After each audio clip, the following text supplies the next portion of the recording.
So yeah, one, I would like to talk about the article, the Ibsen article on populism,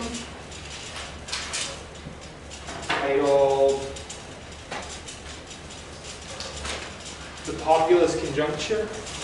So we're going to talk about that article. Before doing that, I had said that I was going to mention briefly, just in case people were curious about, because like, you know, like some classes, like what you do with it is immediately like obvious. And so maybe at one point in the semester you sat around and thought like, what is it that people actually do with a degree in sociology, right? So if you're just curious, and this isn't like a sell or anything, so don't take it the wrong way. But just in case you're curious, like usually what sociologists do is one, they end up doing what I do, which is, you know, they become an academic. There's a lot of people in academia who are sociologists. Obviously that route is going on and getting your PhD. Then for people who aren't interested in the academic route, they usually do one of two things. They either work for nonprofits. Do you guys know what a nonprofit is versus a for-profit? What makes something a nonprofit? They receive their income from donations. Yeah, they said they receive their income from donations, and usually there's like a limit to what people can make at a nonprofit. So like you don't have like a CEO who draws money. No one owns it, right? It's a group of people, and they have nonprofit status. They're run by a board of directors. That board of directors don't make any money off of what they do. So the people who work and run nonprofits are often sociologists. The reason why is, what do nonprofits do generally? What are they for? As opposed to for-profit. Yeah, nonprofits help people and help the environment, or usually there's some sort of cause that they follow, right? And it's not really surprising that like people who run nonprofits have a tendency to like workers with backgrounds in sociology, because essentially we're the ones who house studying social problems, right? So if you want to understand the problems of the world, if you haven't caught on to that through all the semester, you know, all the weeks of like talking about race and talking about inequality and talking about gender inequality and talking about, yeah. So if usually a lot of times sociologists are board of directors for a nonprofit, and you said they don't get any money. Oh, not usually on the board of directors. They're usually like people who manage nonprofits, right? So like they're nonprofit workers usually. Are they paid, or do they have a side job? Those are paid positions. So yeah, so like usually the people who work for a nonprofit, you can make decent money working for a nonprofit. It's not like, you can't make, like if your goal is to become a millionaire, you won't do it in the nonprofit sector, right? For obvious reasons, because if you could become a millionaire working in the nonprofit sector, it probably means that they're exploiting the fact that they're nonprofits, right? But like people can, like most of, like if you work for a nonprofit, you very well can make like middle class wages. So like if your goal is to do a job where you help people, but don't care about becoming like, you know, wealthy per se, it can be a good gig, you know, it's very rewarding. It's a lot of work usually. The other thing that any other questions on the nonprofit sector? So like so I'd say most of the students in our program probably end up in the nonprofit sector that I've seen. So the other thing that people do a lot is they'll go into the government. So sociologists, particularly government bureaucracies, really like sociologists because they know how to do stuff with data, right? So we already, in some of our articles, and it's the reason why even at the intro level I have a tendency to tell you how to analyze statistical charts and stuff like that. Data is a big part of our field. So some of that's qualitative, some of that's quantitative. Both of those things pair pretty well with collecting information on institutions. So a lot of sociologists work for various government institutions, figuring out where their policies work or not. It's a job called an analyst, or doing evaluation research. So that's very common in sociology, doing anything like that. And some companies and nonprofits also have evaluation researchers. Usually to be an evaluation researcher, sometimes you can do it with a bachelor's degree, sometimes it takes a master's, because you have to get a little bit better knowledge of methodology usually to do that. We also offer here a criminology. So criminology is housed in sociology, and as such, like a lot of people, like obviously the things you do with criminology, you could go be a street cop. You could work for one of the policing agencies, things like that. You could work in the prison system. And a lot of those jobs are also done by people with degrees in either sociology or criminology. So if you're curious what people do, that's kind of it. That's kind of the direction that people go with the information that you're learning. Now, as far as how sociology is usually taught, we don't usually address a lot of those things in class, but I think it's useful just to point it out, right? So a lot of that has to do with it, basically. Any questions on any of that? Yeah. Yeah, so a lot of professors at schools will, like, over the summer or something, they'll do a project, like they're still doing research in their field. Is that something that you do? Oh yeah. So I do. I have 2 articles coming out this fall. I do mostly kind of historical, qualitative stuff.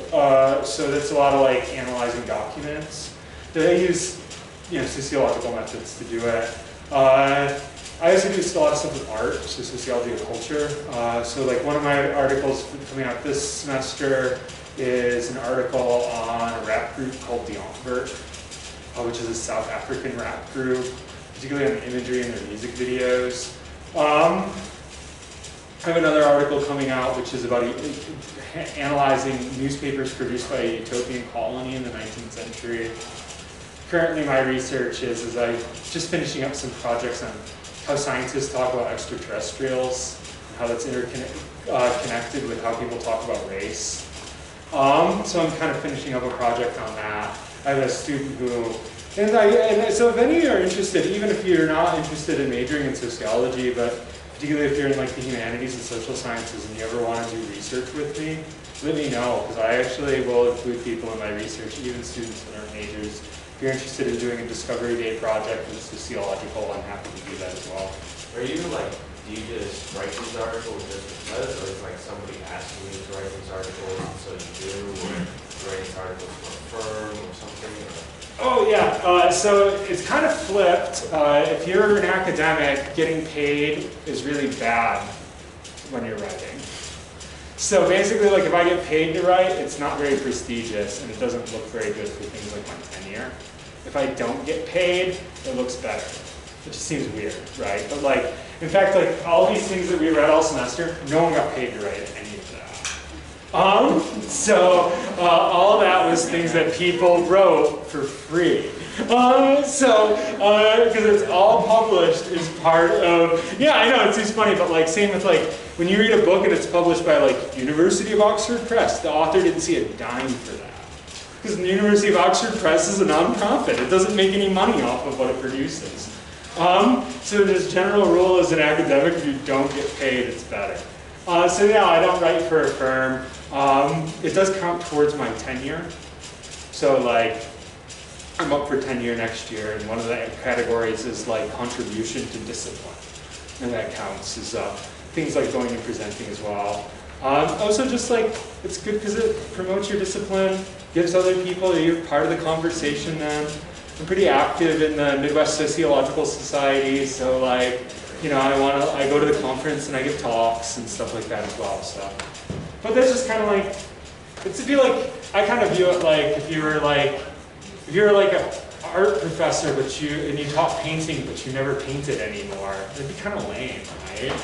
I kind of feel it the same way. Like, I kind of feel like we have the privilege of being able to like be a part of the conversation if we're not even like, even just a little bit, just to like tax ourselves. Like, there's a downside to that, keeping our mind fresh. Did you go into social work with the sociology background? What's that? Did you go into social work? Yes, I probably should have mentioned that. That's usually, if your school doesn't have a social work program, that's usually how you get into social work, is either through psychology or sociology. And if you're interested in social work to deal with problems that are more social, it's better to go sociology. So like, if you're interested in mental health, sociology, if you haven't gathered, probably is not the one for you. But if you're interested in helping impoverished populations or at-risk youth or something like that with a social work degree, that's exactly, yeah, you usually go through sociology.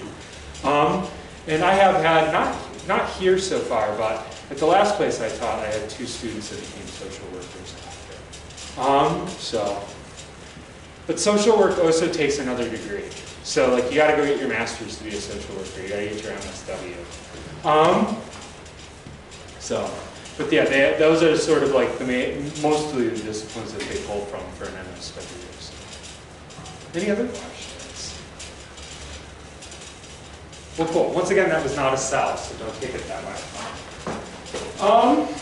Okay, let's go ahead and start talking about our article. So, for today we're going to talk about, so let's start out. Any reactions to this article, first of all? This is the IBSID and the populist conjecture. You shouldn't give it up before we.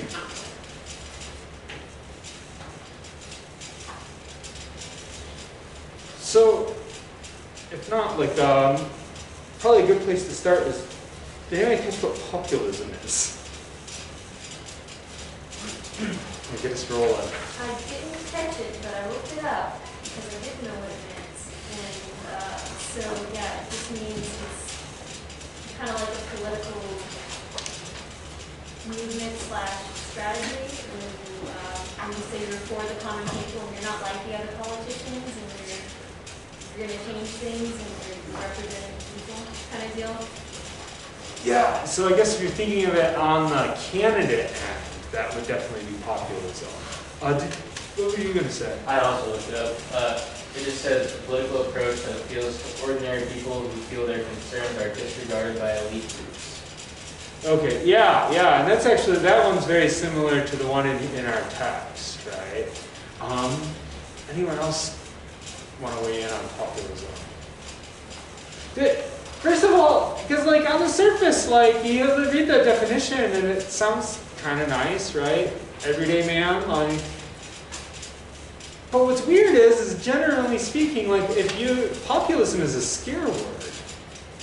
So like our author doesn't like populism. I have yet to ever read an article written by anyone talking about populism where they liked it. So I think it's kind of like a question of like, why is that? What's going on here? So like, why is populism something to be scared of? Is probably our good first question to ask. Or maybe more aptly, that sounded kind of loaded. Why are people generally scared of populism other than people who are a part of populist movements? Okay, so let's go ahead and start on page 798.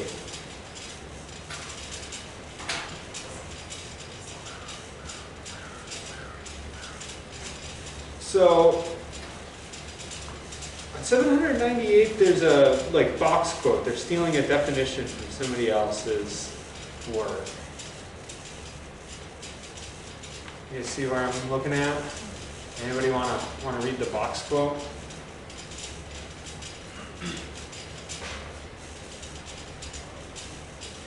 It looked like you were. Me? Yeah, were you thinking on it? Yeah. A thin-centered ideology that considers society to be ultimately separated into two homogeneous and antagonistic camps, the pure people versus the corrupt elite, in which argues that politics should be an expression of the volonté general will of the people. You could have just said general will. Okay. But good job trying to pronounce French words. Okay, so what is it? So what are some of the important things to pull out of that definition?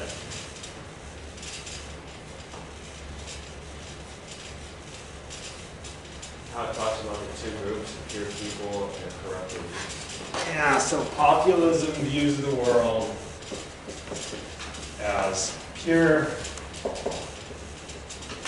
people and corrupt elites. And these two groups are what? These two adjectives they use.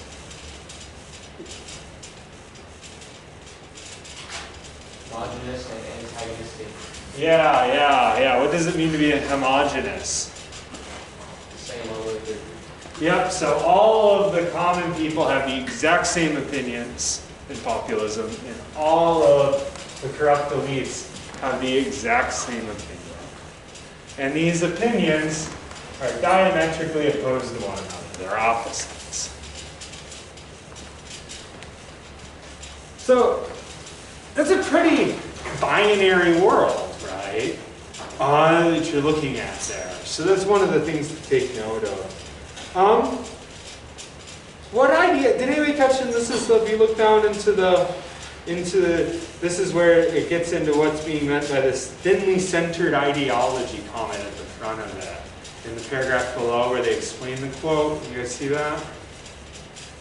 So like what in that section, in that paragraph, they talk about what kind of ideologies people have a tendency to talk about or support with populism. Populism doesn't necessarily have a content, right? So there's no content to this, if you will, this form.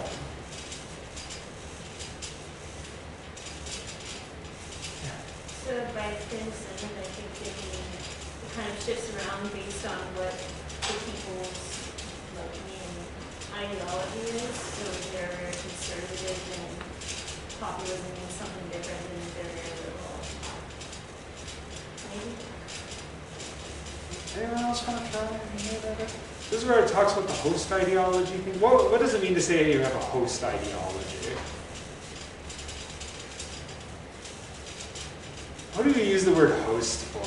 That was kind of loaded language in itself, but what's a host? I mean, a host could be like the person who you go to a party at their house. What else might be a use of the word host? What else has hosts? I'm thinking like animals. Animal kingdom. What kind of animal has a host? Looks like you got what I was nodding at, right? Yeah, in Yeah. biology, I can't figure it right now, what would like have a host? Like parasites that have hosts. Yeah, parasites have hosts, right? So like in a lot of ways, like the image is like populism, like it often is this way of attaching itself, right? So so the ideologies, this host ideology, the host ideology, and it's not surprising because of this binary system, has a tendency to become extreme. So extreme forms of politics kind of like grab themselves onto the existing political system via populism. So so we're currently under a wave of populism in the United States and in Europe, where you have a lot of this populist rhetoric floating around. And there's been other periods where you get a lot of populism. Points where people are like, there are corrupt leaders who run the world and we have to get rid of them. Right? And whatever they say is completely opposed to everything that we want. Everything that the common people want is the same. Right? There's a few different periods. One of the major periods for this is in the 30s. Right? So populism is often attached to one of the host ideologies that's very common within populism before in the past is fascism. Right? So far right. So far-right politics have a tendency to occur. We don't really think of this, but you have to be a democracy to have fascism. Right? Because like you can't just give up, essentially create sort of a unilateral, powerful leader without not having one already. Right? So like monarchies don't have fascist leaders. Only democratic countries can become fascist. Right? So if you're talking about like, you know, Benito Mussolini or Hitler, they came to power in democracies, right? And they came into power in democracies via populist movements. So, on the other end, populist movements have a tendency to become communist. So they have a tendency to represent the far left as well.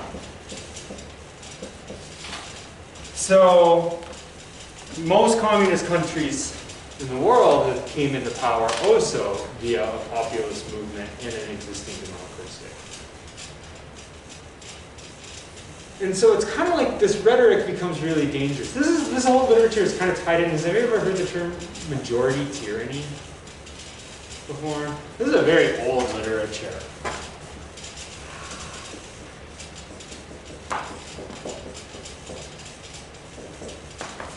I saw a couple nods. Does anybody want to have a go at it? What majority tyranny is? Yeah. Is it kind of, like, I really actually don't know, but is it like majority rules kind of ish? Yeah. So we use the word tyranny. Usually to mean what about a government? Is tyranny a good thing? No, it's when it sort of oversteps its bounds, right? So yeah, like, did you want to add on to that? Yeah, so I think it's the same as in Aristotle when you talk about the different forms of government. It's like, he said like every main form of government has a really bad government that it could turn into. Yeah. So democracy can turn into oligarchy, which is mob rule, which means that, because in our country we still have like, we control our government, but our government also controls us. Like we have a lot of checks and balances. So it's really not good to say that like the people should rule on every single thing. There should be some sort of measure of control in that as well. Yeah, and so like, then that's often, the majority tyranny goes all the way back to Aristotle, and Aristotle is basically like democracy can be the worst form of government or the best. Right? When it's done well, it's the best form of government. When it's done poorly, it's the worst. And the reason why is because, and this is sort of like if you're just like a king of some country, do you have a vested interest in suppressing large sections of your minority populations? No, you don't care about them any more than you care about the majority of the population, right? Like you rule either way. Democracies have a tendency towards, and this is often what's tied to majority tyranny, of abusing people that aren't numerically a part of the majority. So like, and actually like if you think about like even the history of democratic revolutions, most of the democratic revolutions in the 1700s, like the French Revolution, is a great example of this, went through whole periods where they were mass executing people afterwards, right? And that was a lot of the majority tyranny of like the hostility of the most people, right? The populism has a tendency to turn into minority violence. Majority violence against minorities, right? And what we've seen is that's continued as a trend, right? So when you have this extreme populist rhetoric showing up in politics, it often, for most people, kind of signals a real danger, right? But part of this question is it seems really, part of the question that a lot of people have is what causes this? Why does this work, right? Why do people all of a sudden get sucked into sort of populism?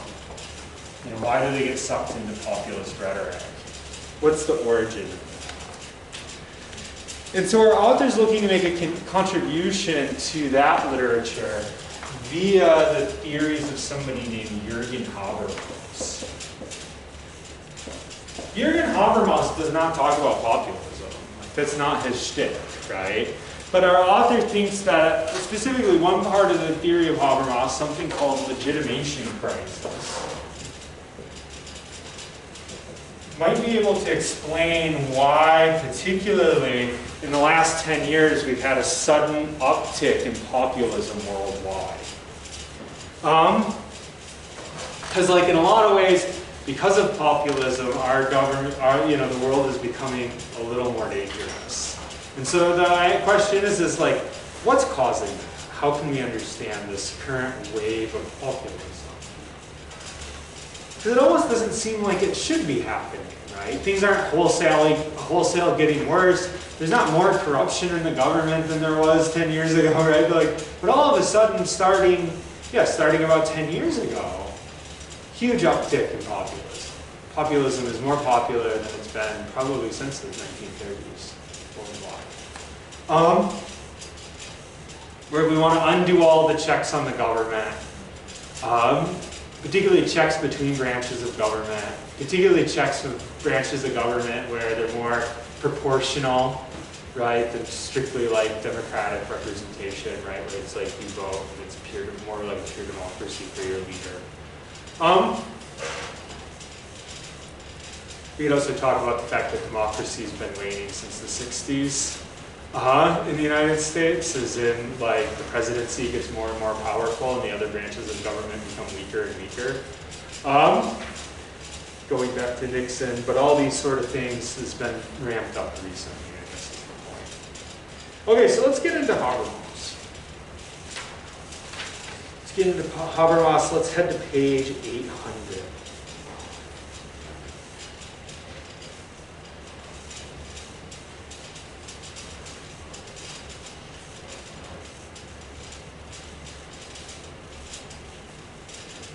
So I want us to go, so one thing before we get into legitimation crisis on page 800 is to understand kind of what Jürgen Habermas's overarching project is.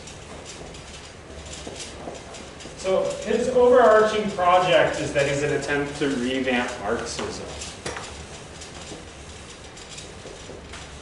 So if you can think about the first time I brought up Marxism, I'm like, Marxism is really common in sociology. We don't mean revolution by it. It's because there's a whole movement philosophically and theoretically in the 20th century to revamp Marxism, and Habermas is a part of that. So traditional Marxists have this thing about, and Marxists still to this day have a thing about the contradictions of capitalism. And there's a ton of different things that various Marxist scholars have pointed out as contradictions embedded inside of our economic system. Probably the most important for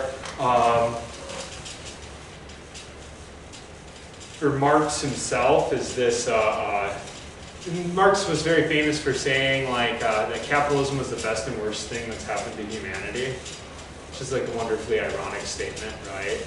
But the thing is about capitalism is it can produce massive amounts of wealth.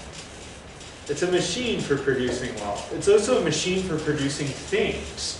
So productivity worldwide is higher than it's ever been, right? It continues to grow. It has to grow or it doesn't work.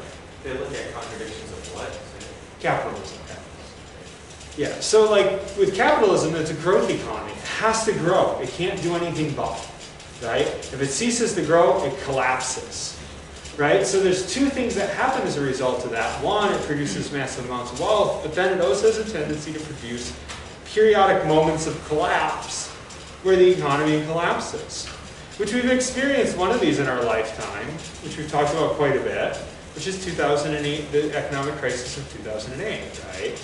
It looks like we might be headed for another one. We'll see when everything opens back up how well the economy fares, right? But we might be in for another collapse. Anything can all of a sudden set the economy basically into a spiral. As long as people feel like they're not going to make money in the stock exchange, the whole thing falls apart, right? And so one of those contradictions is we live in a world that's more stable, where there's more money, and yet we're suspect to these huge swings, right? There's also an irony or a contradiction in capitalism that we have more production and more wealth, but inequality has continued to grow throughout capitalism, right? So these are the various contradictions, right? So traditionally, like old school Marxists would be like, the contradictions will end the system. Well, you know, we've been under capitalism since the 1600s, and guess what? Like, we don't show any signs of not being under it anymore. The contradictions have not destroyed capitalism, right? Also, like that whole idea that eventually, that traditional Marxists had eventually, like, the working class would rise up and assert itself. Like, none of that stuff ever happened. So it kind of got people in the 20th century being like, well, we like all these critiques of things like big swings in the economy. We like all this sort of like economic-y kind of stuff in Marxism. But all these other things never happened. So we have to like essentially revamp it. And so one of the things that Habermas does is he tries to revamp this idea. And he does it mainly through this idea of the welfare state.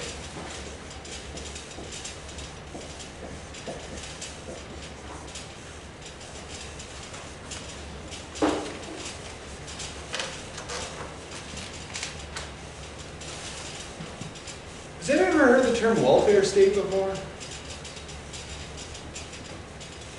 Is this a new concept for people completely?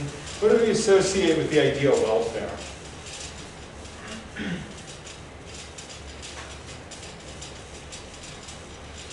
Yeah. The wellness of people, so like maybe the medical conditions or things like that. That's a great way to go about it. I was thinking of like people have a tendency to be really hostile towards aid programs that they refer to as welfare. Welfare state's more broad, and that's exactly the idea is the government became a little more paternalistic to make up for things that were happening in the economy, right? So where now like a lot of our lives are sort of intertwined with the government, and that exists basically as this sort of buffer zone, right? So like a good example, has anybody here ever had a parent or a relative who's lost their job? What do you do when you lose your job?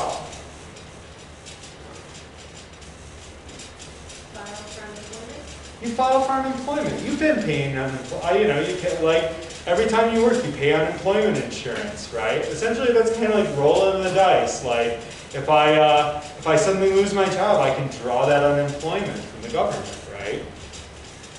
The government makes no money off of our unemployment rate, like us paying unemployment in, and it doesn't lose any money from us taking it back out, right? But it basically provides a service, and it's a buffer. You can get, depending on your conditions, 6 months, 8 months, 10 months of unemployment, right? I've drawn unemployment. It's how you get by in between jobs, right? Otherwise, what would happen if you lost your job? Yeah, you just have to go grow, right? So it gives you this sort of, and like, it takes a while to find employment often, right? Like, it's not magic, right? So it's a nice little buffer that allows you to sort of get by. That's a good example of a welfare program, right? So like, in the sense that people mean it with the welfare state, right? This could also be things like, you know, if you get injured at work and you're disabled, you can draw a disability, right? If you, et cetera, all these things sort of exist as programs, as well as like all the little things in our lives. So like, another example of what would be included in something like a welfare state would be the postal system, right? So like, does the postal system make any money? Well, it's a public-private merger, so it does make some money on the private end, or on the public end. But on the, on the private end, but on the public end, it doesn't, right? Which is what allows it to kind of like things like, anybody here grew up in a rural area? Like if you grow up in a rural area, you can think about how expensive it would be to actually, how expensive it is to pay for somebody to go and deliver mail. Like, and then especially like if you start thinking like, anybody here from out west? Like in western states?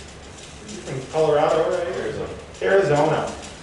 If you're out in rural Arizona, there's massive tracts of land between each house. You might be an hour away from your neighbor in some places, right?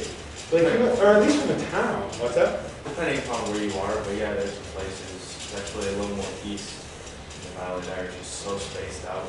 Yeah. Yeah, obviously not the whole state, right? But like, there are places out west that are like that. You would never be able to pay a mail carrier to deliver mail if you had to make profit, right? So basically the idea is the government can kind of like supersede in all these little ways. And that's why the government got very big in the 20th century. So starting in like 1900, the government started to grow as we moved into this period of the welfare state. So for Habermas, the welfare state did something really significant in allowing economic crisis not to threaten the system. So basically the welfare state created friendly capitalism, where people didn't realize all the risks that they were taking on. People didn't have to suffer as much from some of the downsides to how our economy works. Right? That's the basic idea. So let's get into the legitimation crisis and what's going on. So let's go down to on page 1800 where I had you turn. It's the next to last paragraph that starts with, it is here that Habermas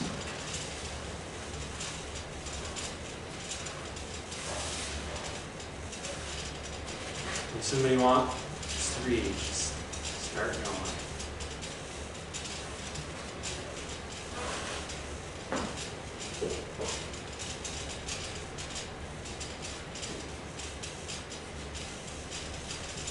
It is here that Habermas introduces the crucial notion of a legitimation crisis. Habermas defines Off's distinction between 3 different systems constitutive of welfare state capitalism, namely the economic system, the political administrative system, and the socio-cultural system, where the latter is concerned with the reproduction of norms, values, and social institutions, and thus with public legitimation. Okay, so we'll pause there.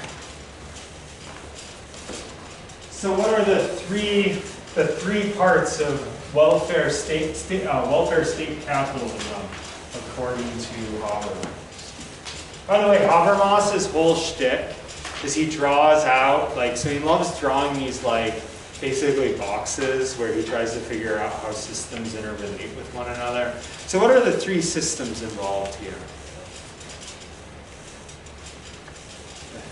In what we just read. What's one of them? The economic system. Okay, so you have the economic system. Social culture system. Well, those are 2 systems. The political administrative system, right? So that's the government. Right? So we have the economy and the government. And then we have the cultural system.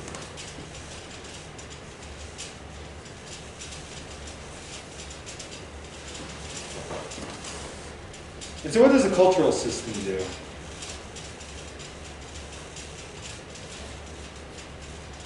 This is the only one he gives a description of.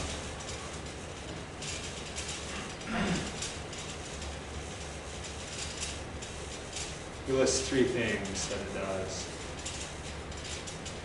The reproduction of norms, values, and social institutions. Yeah.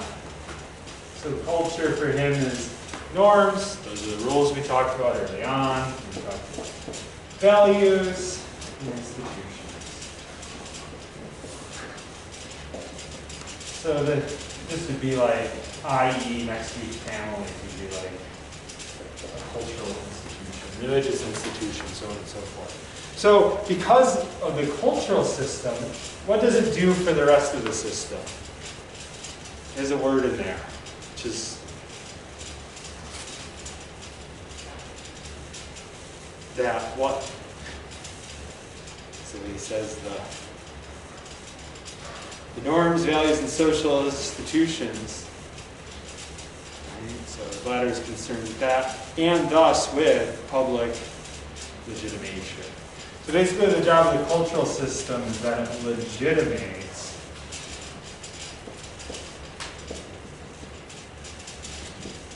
the existing institutions. Right? Big part of what holds the whole system together is this legitimation. Okay, so then he has 2 crises that can occur in this system. First is a rationality crisis, which is what we kind of talked about already. And then the second is a legitimation crisis.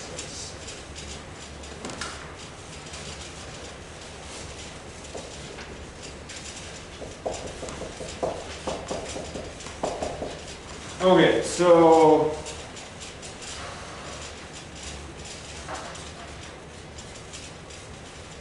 let's go ahead and keep on going with paradigm.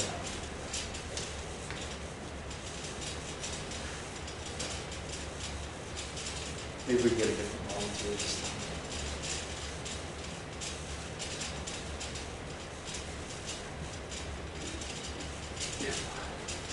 Moreover, Habermas argues that the latent functional contradictions of welfare state capitalism occasionally break to the fore in the form of crises, conditioned by 3 constitutive subsystems and functional relations between them. Most important for our purposes, Habermas distinguishes between rationality crises and legitimation crises. Okay, so yeah, so you mind keeping going into the next paragraph? Rationality crises arise in the relationship between the economic and political administrative system, when the latter system is able to intervening in the former in order to avoid economic crisis only at the cost of displacing economic crisis into the political administrative system as a deficiency in state management of the economy. Okay. So between which two systems do you get a rationality crisis? Yeah. So what you get here, and then just so we don't get confused. So what you get happening is, where does the crisis start? What happens? Which of the systems does it start in?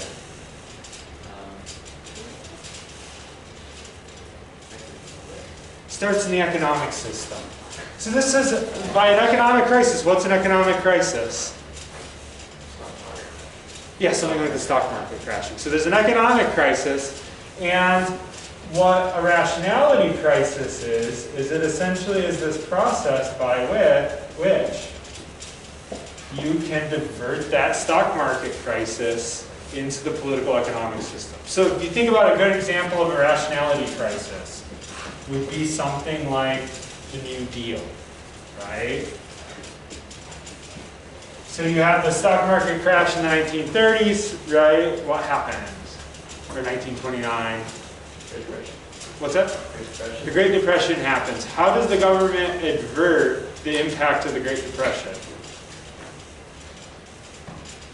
I think Franklin Roosevelt rolled out like a series of welfare programs, and the United States really didn't have welfare up to that point, not the way we know it now. Yeah. That's how it started. So yeah, there's the welfare programs. What else is there? And they have like the bread system on the bread lines, they like fed people daily. Go ahead. A bunch of new jobs were included. I was gonna say, wasn't there like an organization for cleaning up like national parks or something?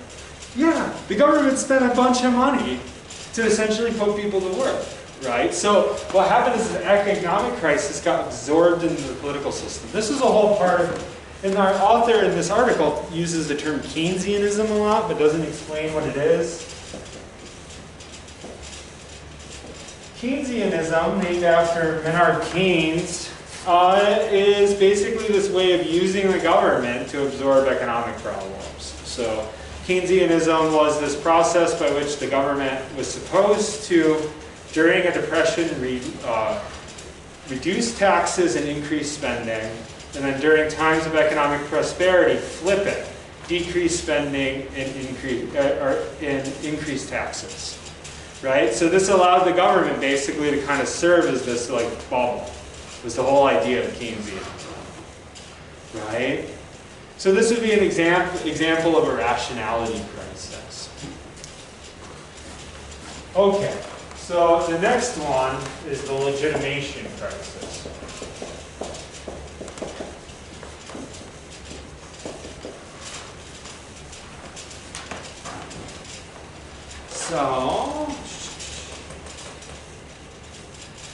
So what the legitimation crisis, rather than have us read the whole paragraph on it, what the legitimation crisis essentially is it's when you have a rationality crisis, but then as a result, you get a breakdown between the cultural system and the government.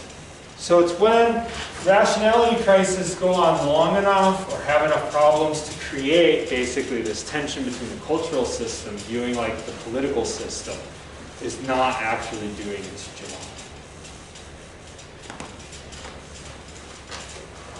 So basically it's when culturally we lose support for our political system. There's an important thing going on here, because the only thing, and this is something that Habermas inherits from Max Weber, this is another theme that we could tie all the way back to ancient philosophy if we wanted to. Governments only work if people believe in them.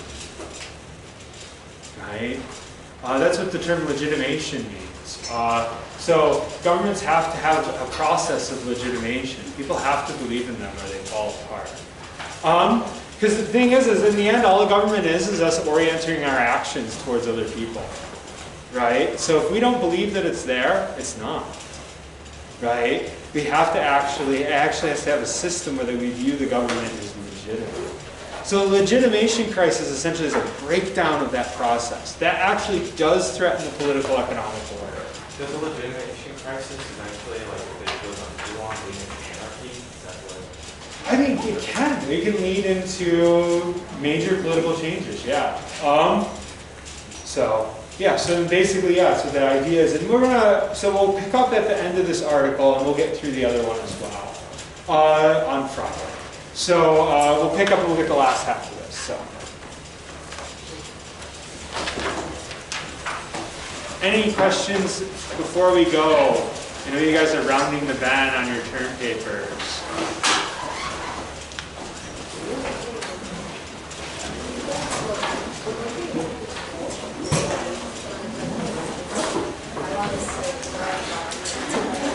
Have a good weekend, guys.